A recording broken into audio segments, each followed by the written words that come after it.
In unprecedented times, we've got an unprecedented trade.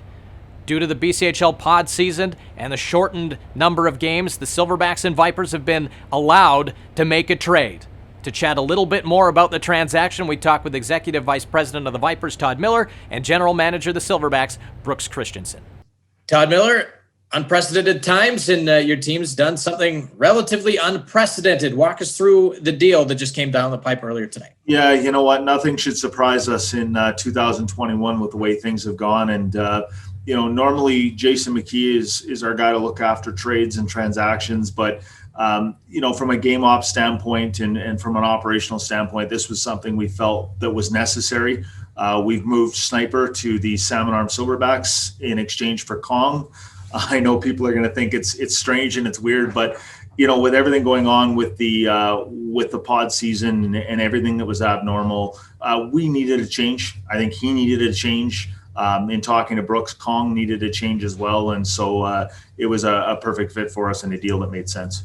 What can a guy like that bring to the team? I mean, you could throw out a couple of those cliches, and I'm sure they fit the bill. What can he bring to the table? Well, we've been watching him for a long time, and I think just the energy level that he brings in their building is something that we really feel that he can add here, especially when you're in a situation where you have no fans in the building. You need some sort of energy, and we want to make sure we're featuring him during Hockey TV and during those broadcasts, and we really feel like he can add that to the club for sure. Not very often you trade inside the division. Was there any resistance to this transaction? As I said to you, Jason McKee is normally a guy that handles transactions, so I don't have a lot of experience on the transaction end, but certainly in this case, Brooks and I had a lot of discussions. He was trying to get me to throw in some pucks, some water bottles, some other things. At one point, I think we even discussed Ty Robinson, but ultimately it came down to a 1-for-1 swap, and it was what made sense for both sides. Brooks, a historic day.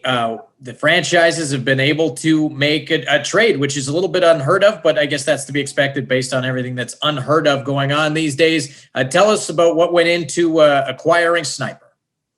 Yeah, Graham. I mean, I think it's just one of those things where, you want to do a shakeup, especially with the, everything that we've gone through this year. We just thought we could add one more piece to our roster here coming into the pod. So, I think a shakeup was needed, and I think adding Sniper is going to be a great piece to our forward roster.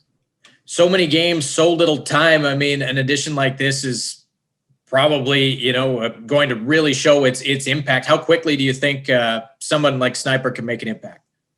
Well, I think right away. I mean, I think, with our guys up front there, I think having a guy like Sniper, the plan is to have a quick, smaller guy up front that can put the puck in the net. And, we felt that we already had bigger bodies. We've got Kieran Rashinsky, a 6'7" defenseman in the back that we think could handle Kong. So I think it's one of those things that we just really thought it is adding some sniping pieces to our roster was a key part.